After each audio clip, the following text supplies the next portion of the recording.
अर्ध के साहित्य वर्ग में आप सभी का हार्दिक स्वागत है। मैं डॉक्टर हेमा गुप्ता राजकीय कला महाविद्यालय कोटा में कार्यरत हूँ और आज हम पंचम प्रश्न पत्र के विषय में चर्चा करेंगे। पंचम प्रश्न पत्र का नाम है शास्त्रीय साहित्य, प्राचीन साहित्य एवं शिलालेख। यह सभी वर्गों के लिए अनिवार्य प्रश्न पत्र है, किंतु इसमें विकल्प हैं। पहला विकल्प है शास्त्रीय साहित्य, प्राचीन साहित्य एवं शिलालेख तथा दूसरा विकल्प है आधुनिक संस्कृत साहित्य। इन दो विकल्पों में से एक विकल्प का चयन विद्यार्थियों को करना होता है। तो शास्त्रीय साहित्य, प्राचीन साहित्य एवं शिलालेख नामक इस प्रश्न पत्र में 5 इकाइयाँ हैं और प्रत्येक इकाई के लिए एक पुस्तक निश्चित की गई है। पहली इकाई में महाभाष्य का पस्पशाहनिक है। द्वितीय इकाई में कौटिल्य का अर्थशास्त्र का एक अधिकरण, पहला अधिकरण निश्चित है। तृतीय इकाई में काव्य मीमांसा का, राजशेखर कृत काव्य मीमांसा का प्रथम से पंचम अध्याय है। चतुर्थ इकाई में शिशुपाल वध महाकाव्य का द्वितीय सर्ग है तथा पंचम इकाई में अभिलेख हैं, जिनमें रुद्रदामन का गिरनार अभिलेख, कुमारगुप्त का मंदसौर अभिलेख, शिलालेख, समुद्रगुप्त की प्रयाग प्रशस्ति और स्कंदगुप्त का जूनागढ़ प्रस्तर अभिलेख लिए गए हैं। इन इकाइयों में से आज हम अभिलेखों की चर्चा करेंगे। देखिए, अभिलेख में दो शब्द हैं, अभि और लेख। अभि उपसर्ग है और लिख धातु है। इसका विशिष्ट शाब्दिक अर्थ कर सकते हैं, पारिभाषिक अर्थ कर सकते हैं विशेष लेख। विशेष यूँ है कि यह महान व्यक्तियों, राजाओं के द्वारा उत्कीर्ण करवाए गए हैं, लिखवाए गए हैं और उनकी प्रशस्ति में लिखवाए गए हैं, अतः ये विशिष्ट लेख हैं। ये लेख क्यों है, इनका क्या कारण है, इसे जानने के लिए हम यह समझ सकते हैं, यह जान सकते हैं कि यह सभी ऐतिहासिक हैं, वर्तमान में लिखवाए जाते हैं और फिर ये जब भूतकाल को प्राप्त हो जाते हैं तब ये पढ़े जा सकते हैं, जिससे कि भावी पीढ़ियों को इनका ज्ञान हो सके, इनके द्वारा ये ज्ञान हो सके कि हमारे पूर्वजों ने क्या क्या कार्य किए थे। तो इस प्रकार से यह सामग्री इतिहास से संबंधित है, जो कि घट चुकी हैं। तो अतीत का अध्ययन यदि हम आज वर्तमान में करना चाहें तो हमें कोई न कोई सामग्री तो अवश्य चाहिए, प्रामाणिक सामग्री चाहिए। तो ऐसी अनेक ऐतिहासिक सामग्रियां जो हैं वो हमें प्राचीन इतिहास के बारे में जो जानकारी प्राप्त कराती हैं, उनमें से एक सामग्री है अभिलेख। पुरातात्विक भी कहते हैं क्योंकि प्राचीन काल में हुई हैं। तो पुरातात्विक सामग्रियों में अभिलेखों का बहुत महत्व है। अनेक राजाओं ने, महाराजाओं ने अपने अपने कार्यों को अलग अलग स्थानों पर उत्कीर्ण करवाया है, पत्थरों पर, ताम्रपत्रों पर, स्तंभों पर, गुफाओं में। तो इस प्रकार से अनेक प्रकार से अभिलेखों का उत्कीर्णन हुआ है। इसके पीछे उद्देश्य यही है, जो कि मैं बता चुकी हूँ कि आने वाले समय में उनके कार्यों को याद किया जाए, उनके बारे में भावी पीढ़ियों को जानकारी प्राप्त हो सके।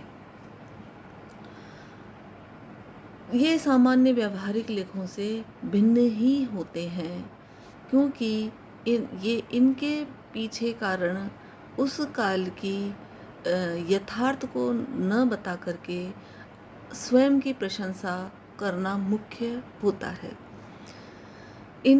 इनका भारतीय प्राचीन इतिहास में बहुत महत्व है। राजशासन, प्रशस्ति, दान पत्र, समर्पण पत्र, स्मारक, इस प्रकार का इनका भेद हम कर सकते हैं। इनके द्वारा सामाजिक, आर्थिक, सांस्कृतिक और राजनीतिक जो उस काल की व्यवस्थाएं थी उन पर पर्याप्त प्रकाश पड़ता है। अशोक के अभिलेख, खारवेल के हाथी गुम्फा अभिलेख, हर्षवर्धन का वंश खेरा अभिलेख, मधुबन अभिलेख, प्रतिहार और पाल शासकों के अभिलेख, ये ऐसे अनेक और भी लेख हैं जिनसे भारतीय इतिहास के विभिन्न पक्षों पर प्रकाश पड़ता है। अब ये लेख लिखे जा लग गए हैं। इससे यह स्पष्ट होता है कि लेखन कला भारत में पर्याप्त प्राचीन थी। निश्चित रूप से तो नहीं कहा जा सकता कि भारत में लेखन कला का प्रादुर्भाव कब हुआ, किंतु यह स्वतः सिद्ध है कि भारत में पर्याप्त प्राचीन काल में लेखन कला का विकास हो चुका होगा। लेखन कला कैसे विकसित होती है? मानव ने प्रारंभ में अपने विचारों को प्रकट करने के लिए संकेतों का प्रयोग किया होगा। फिर वो जो संकेत हैं, वो ध्वनियाँ जो हैं उनकी, वो विशिष्ट आकारों में ढल गई होंगी, जिनसे लिपियों का विकास हुआ होगा, शब्दों का आविष्कार हुआ होगा। हृदयगत भावों को व्यक्त करने में मानव को सुविधा हो, इसके लिए इन्हें विशिष्ट शैली में ढालने का प्रयास किया गया होगा। संसार के किसी भी एक भाग में लेखन संबंधी सिद्धांतों का आविर्भाव हो गया होगा, वहाँ से फिर विभिन्न भागों में उसका पर्याप्त प्रचलन और प्रसार हुआ होगा। संसार में अनेक प्रकार की भाषाएं और उनकी वर्णमालाएं प्रचलित हैं, लिपिबद्ध हैं। इससे ये सिद्ध हो जाता है कि अनेक रूपों में इस भाषा और लिपि का प्रचार प्रसार हुआ है। भारत की लेखन कला की प्राचीनता के संबंध में मैक्स मूलर ने ये लिखा है कि पाणिनि की पारिभाषिकी में ऐसा शब्द नहीं मिलता जिससे भारत में लेखन की प्राचीनता सिद्ध हो, और मैक्स मूलर ने इसके लिए तर्क भी दिया है। किंतु पाणिनि के अष्टाध्यायी में ही वर्णमाला, लिपिकार, यवनानी, पुस्तक के लिए ग्रंथ शब्द, ऐसे अनेक शब्द हैं जिनसे लेखन का पूर्व प्रचलन सिद्ध होता है। वर्णमाला भाषा का कलेवर होता है और भाषा विचारों की अभिव्यक्ति है। यास्क ने अनेक ग्रंथ और ग्रंथकारों के नाम दिए हैं। अर्वाचीन काल में डेविड डिरिंगर ने भारत में लेखन के शुरू होने के समय को 8वीं से 6ठी ईस्वी पूर्व माना है। इसके अतिरिक्त ललित विस्तर में 64 लिपियां और महावस्तु में 30 लिपियों की चर्चा प्राप्त होती है। यद्यपि ये लिपियां प्राप्त नहीं होती, किंतु इन लिपियों के नाम और इनकी चर्चा प्राप्त होती है। और इसके अतिरिक्त प्राचीन भारत में ब्राह्मी, खरोष्टी और सिंधु लिपि के अस्तित्व का हमें परिचय प्राप्त होता है। सिंधु लिपि का ज्ञान तो सिंधु घाटी की खुदाई से हुआ हमें। यह लिपि चित्र लिपि और भाव लिपि के बीच में माने गए हैं। बर्नैल के अनुसार ब्राह्मी लिपि का विकास फोनीशियन लिपि से हुआ है। यह भारत में 5वीं या 4ठी शताब्दी ईसा पूर्व से पहले नहीं आई थी। यह बर्नैल का मामला है। किंतु बुहलर का मानना है कि ब्राह्मी लिपि का विकास 5वीं शताब्दी ईसा पूर्व तक हो चुका था। इस प्रकार भारत में 10वीं शताब्दी ईसा पूर्व या उसके पहले भी लिपि का विकसित रूप हो चुका था, यह माना जा सकता है। इतिहासकार विजय शेखर के अनुसार सिंधु मुद्राएं ऋग्वेद की नदी देवियों का प्रतीकात्मक रूप है। ये मुद्राएं उस समय प्रजनन क्षमता, संप्रदाय इनकी द्योतक हैं, और सिंधु घाटी और वैदिक सभ्यता को हम पृथक नहीं कर सकते, वह सम्मिलित रूप में ही वहाँ उपलब्ध हुई हैं। इससे हम ये कह सकते हैं कि अत्यंत प्राचीन काल में भारत में लेखन कला विकसित हो चुकी थी, और प्राचीन आर्य सभ्यता उन्नति के अपने उच्च शिखर पर स्थित थी। वैदिक आर्य भाषा और लिपि के ज्ञाता थे। क्यों? क्योंकि ऋग्वेद प्राचीनतम उपलब्ध लिखित साहित्य हमें प्राप्त होता है। जिस प्रकार से उसमें स्वरादि का निर्माण किया गया है, उससे यह स्पष्ट होता है कि वैदिक आर्यों को लेखन कला का ज्ञान पूर्ण था। उस समय लेखन कला पूर्ण विकसित थी और ऋग्वेद पूरे विश्व की प्राचीनतम पुस्तक है। इस तरह से वैदिक आर्य जो थे वह लेखन कला में सिद्ध हस्त थे। इसके अतिरिक्त उपनिषदों में वर्णित है कि ओम शब्द से प्रणव जो है वह प्रारंभिक लिपि का प्रारंभिक वर्ण है, ऐसा हम कह सकते हैं। तो इसको वेदों को कंठ परंपरागत होने से श्रुति भी कहा जाता है। ये इस कारण से ये कहा गया कि हजारों वर्षों तक कंठ गत होने के कारण हमारे वेदों की रक्षा हुई और उनका लेखन नहीं हुआ था। किंतु हम यह कहते हुए भूल जाते हैं कि जिस प्रकार के स्वरादि के चिन्हों का वहाँ प्रयोग किया गया है वह बिना लिपि कला के विकसित हुए नहीं किया जा सकता, उनकी सुरक्षा नहीं की जा सकती। चारों वेदों में एक भी अक्षर या एक भी मात्रा की न्यूनता या वृद्धि नहीं हुई है आज भी। इस कारण से हम यह कह सकते हैं कि भारतीय लेखन कला की प्राचीनता में संदेह नहीं किया जा सकता। लिखित प्रमाण के रूप में जो अभिलेख हैं वह भारत की लेखन कला और उसके इतिहास का परिचय कराते हैं। आधुनिक प्रचलित लिपि का जो सर्वप्रथम लेख है वह नेपाल की तराई में अशोक सम्राट से पूर्व का है। पिपरहवा ग्राम में स्तूप के रूप में मिलता है, जिसमें कुछ शिलालेख ब्राह्मी लिपि के मिले हैं। इस लेख को इतिहासकार 420 ईसा पूर्व निर्धारित करते हैं। अब 420 ईसा पूर्व का जो शिलालेख हमें मिला है, यहाँ से हमारा अभिलेख का काल प्रारंभ हम कर सकते हैं। यूँ तो मोहनजोदड़ो की खुदाई से भी हमें मोहरें प्राप्त हुई हैं, जिनका समय 3000 ईसा पूर्व निर्धारित किया गया है। तो सारे मतों को हम यदि सम्मिलित करें तब भी 3000 ईसा पूर्व तक लिपि का, भाषा का, यानी कि अध्ययन का, अध्यापन का पर्याप्त विकास भारत में हो चुका था। वैदिक काल से ही भारत में लिखित रूप में वैदिक साहित्य को सुरक्षित रखा गया और उत्तर वैदिक काल में भी हमें वह लिखित साहित्य प्राप्त होता है। लिपि के प्रयोग के विभिन्न वर्णन हमें उपलब्ध होते हैं, किंतु प्राचीन भारत का इतिहास हमें लिपिबद्ध रूप में उपलब्ध नहीं होता पूर्णतया। थोड़ा थोड़ा कहीं कहीं सामग्री प्राप्त होती है। अतः इसके अध्ययन अध्यापन के लिए हमें ऐतिहासिक स्रोतों की सहायता लेनी होती है। ऐतिहासिक स्रोतों को जानने के लिए हमारे पास दो प्रकार की सामग्री प्राप्त होती है, जिन्हें हम पुरातात्विक स्रोत भी कह सकते हैं। पहला है अभिलेख, मुद्राएं, मोहरें, पुरावशेष और स्मारक। ये जो पुरातात्विक सामग्री है, इसके अतिरिक्त हमें एक और प्रकार के स्रोतों से हमें ज्ञान होता है, वह है साहित्यिक सामग्री।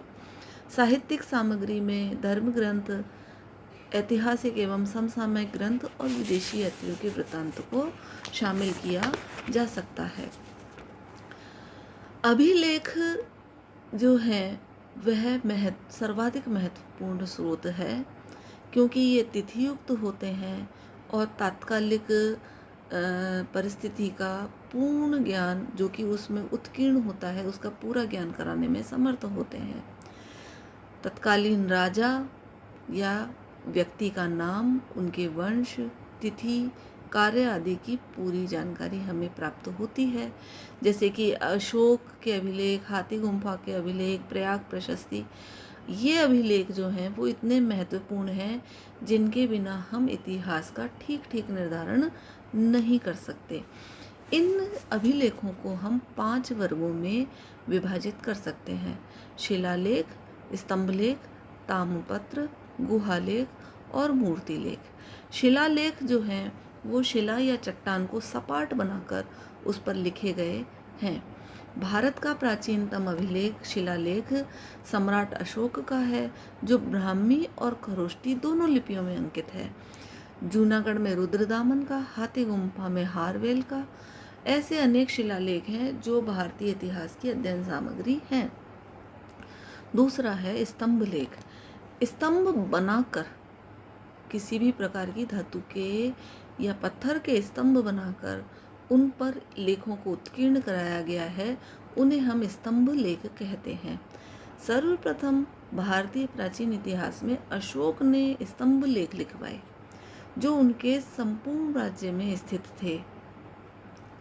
इसके अतिरिक्त विदिशा का स्तंभ लेख, समुद्रगुप्त का प्रयाग स्तंभ लेख, चंद्रगुप्त का मेहरौली स्तंभ लेख भी भारतीय इतिहास के लेखन में अत्यंत उपयोगी हैं।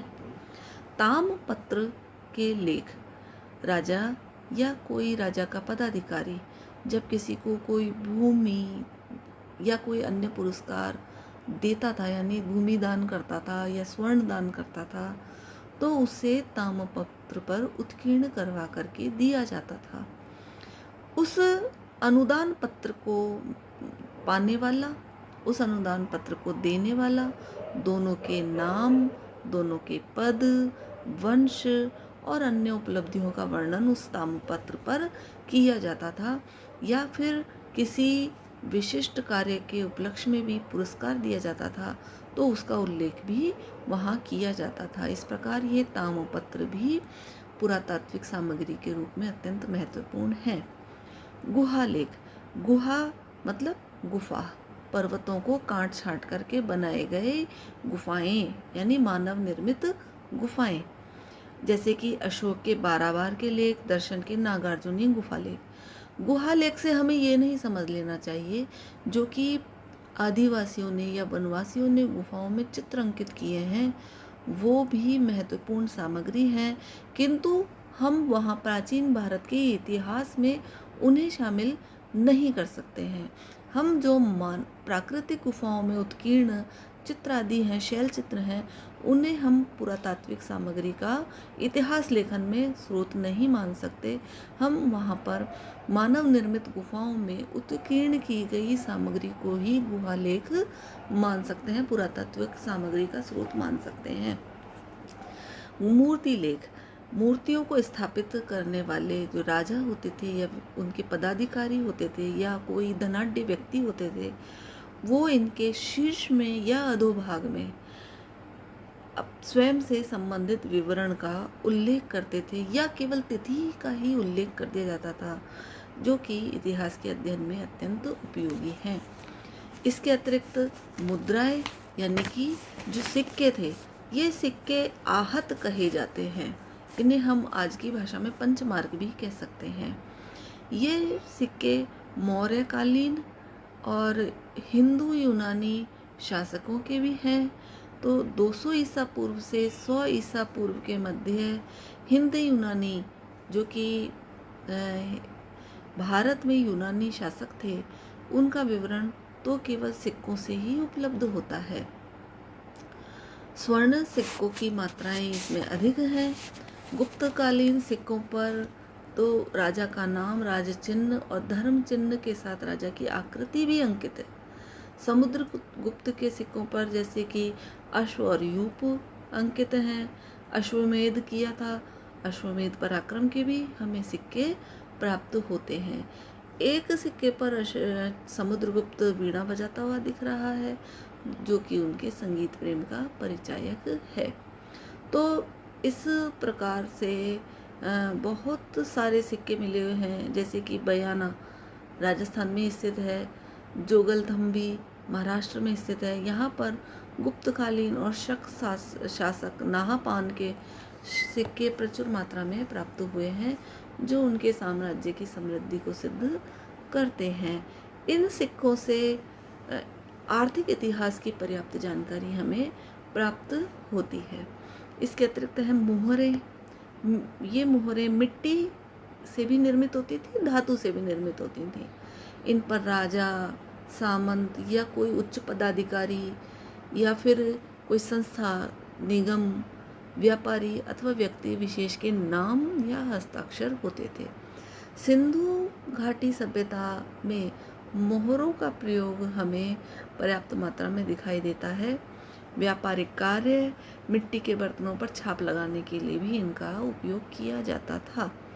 किसी न किसी पशु की आकृति और उस समय में जो लिपि प्रचलित थी उसमें कुछ लेख अंकित हैं, यद्यपि वे आज अपठनीय हैं, अभी तक पढ़े नहीं गए हैं।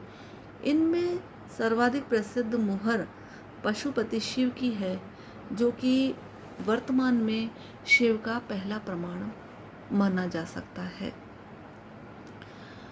बसाड़ में मिट्टी की 274 मोहरें प्राप्त हुई हैं और इसके अतिरिक्त पुरावशेष हैं।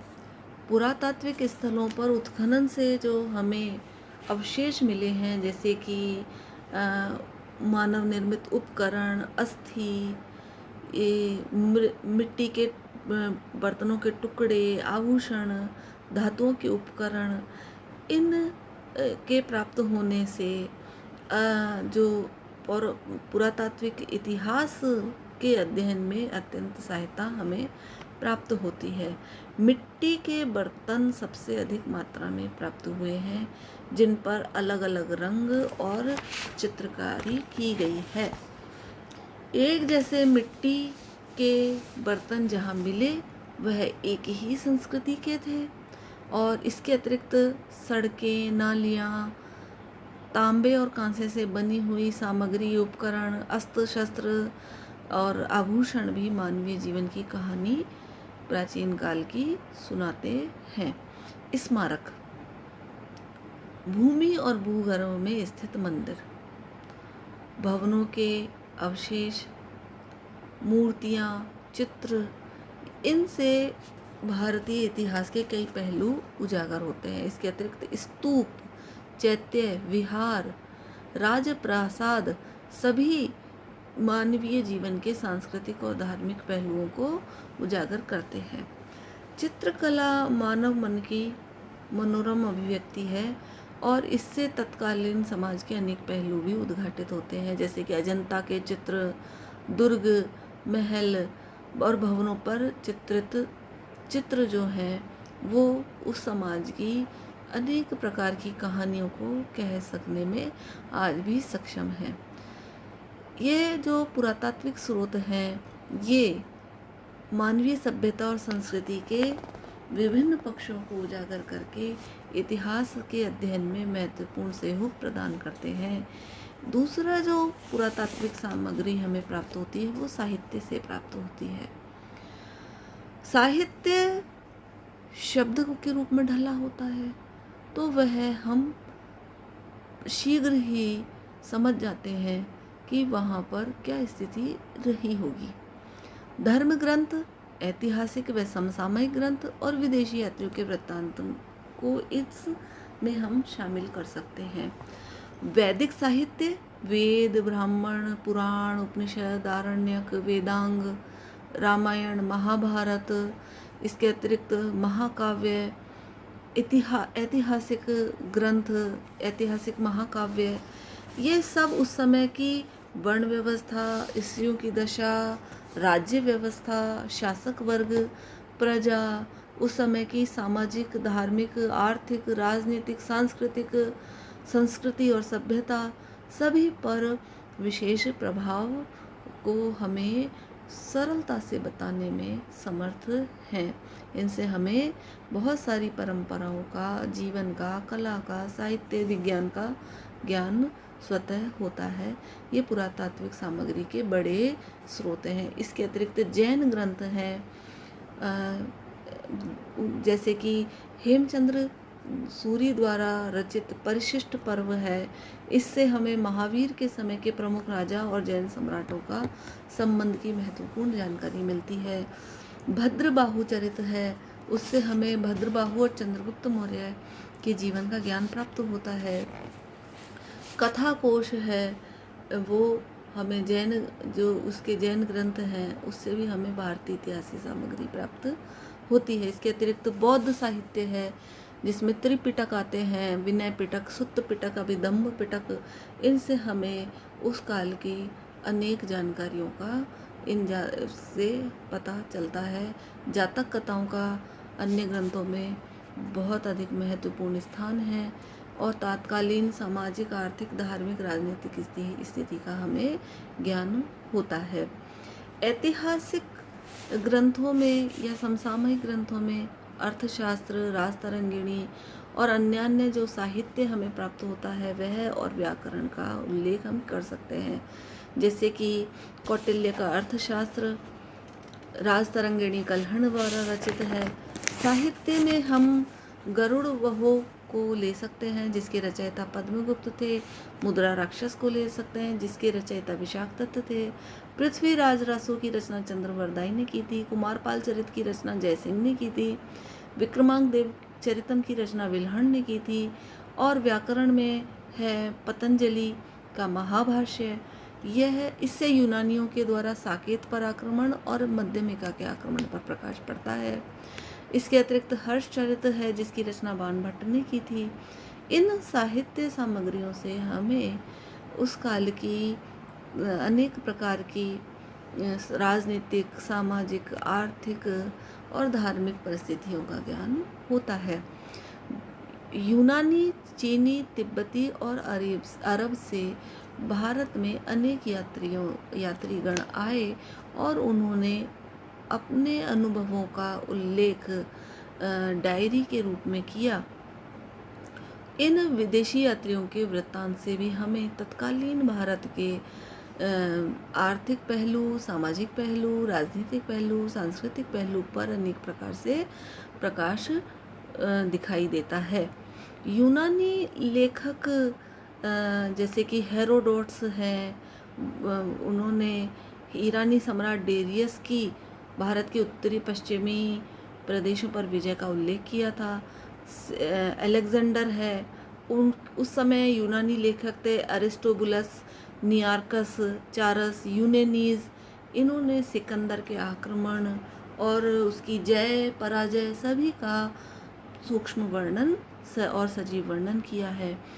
मेगस्थनीज इसमें महत्वपूर्ण स्थान रखता है, क्योंकि उनकी पुस्तक इंडिका से मौर्यों की शासन व्यवस्था, तत्कालीन सामाजिक, धार्मिक और आर्थिक अवस्था, चंद्रगुप्त मौर्य का व्यक्तित्व और पाटलिपुत्र नगर के विषय में प्रभुत मात्रा में बहुमूल्य सामग्री प्राप्त होती है।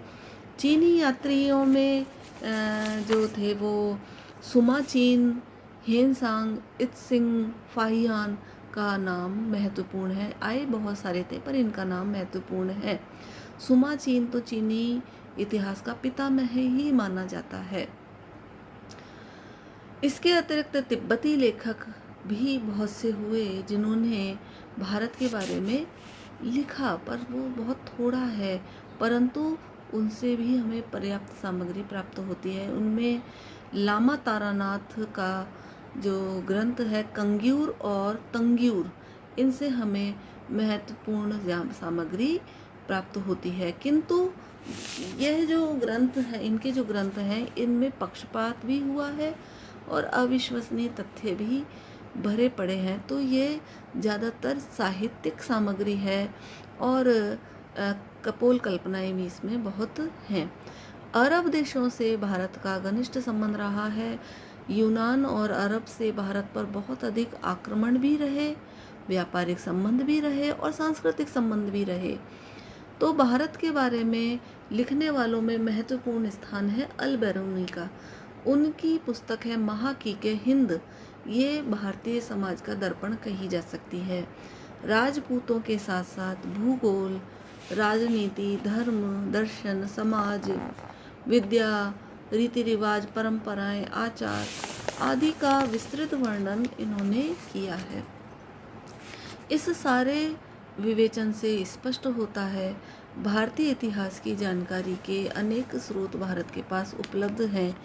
यद्यपि भारत के पास क्रमगत रूप से एक सुसंगठित या विशिष्ट रूप से लिखित इतिहास उपलब्ध नहीं है, किंतु इन सभी पुरातात्विक स्रोतों से हम तुलनात्मक अध्ययन करके प्रामाणिक तथ्य प्राप्त कर सकते हैं और प्राचीन भारत का प्रामाणिक इतिहास भी हम जान सकते हैं। धन्यवाद।